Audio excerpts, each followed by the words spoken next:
Girl Alone is one of the most unpredictable Cathy Glass books. Now, I'm not going to explain exactly why it's unpredictable.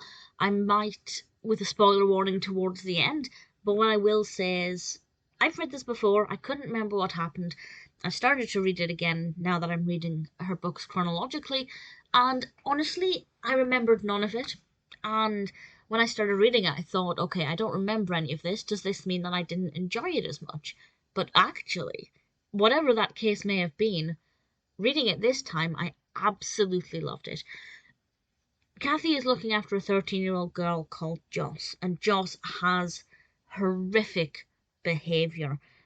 Bearing in mind she's 13, she she lies, first of all.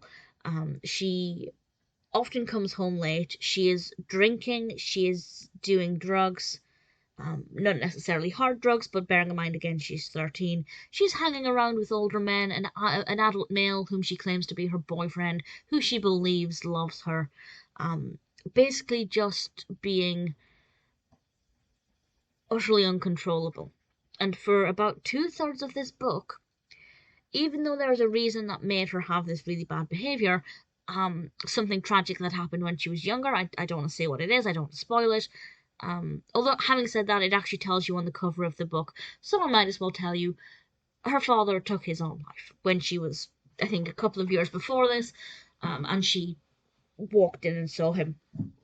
And that's obviously left some severe mental scarring and traumatized her a lot, and she's acting out because of that. We think. But actually, other things are revealed. And even though I'd read it before, I didn't predict the way this book was going. And about two-thirds in, things took a dramatic turn. And usually I'm very good at predicting the path that the characters in Cathy Glass's books will take. That was not the case here. And I'm glad of that, because it meant that I was hooked, I was gripped, I genuinely didn't know what to expect. And I honestly spent two-thirds of this book hating Joss, because I thought, you've been through this tragic thing as a family, and yet you're putting your mother through all of this. And I hated her, and I thought there's very little Joss can do to turn around and make me not hate her. But things definitely were unexpected and unpredicted for me, and I really like that aspect.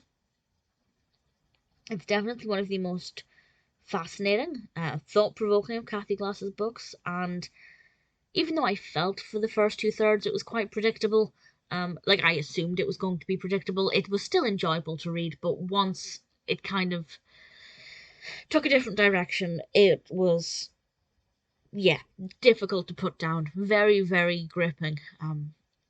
Maybe one of my favourite Cathy Glass books, just based on the fact that it really was definitely not what I expected.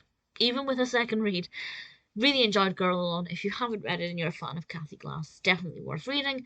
While I recommend reading Cathy Glass's books chronologically, I'm having a lot of fun doing that. This is a good place to start as any. Definitely one that I think is one of the best.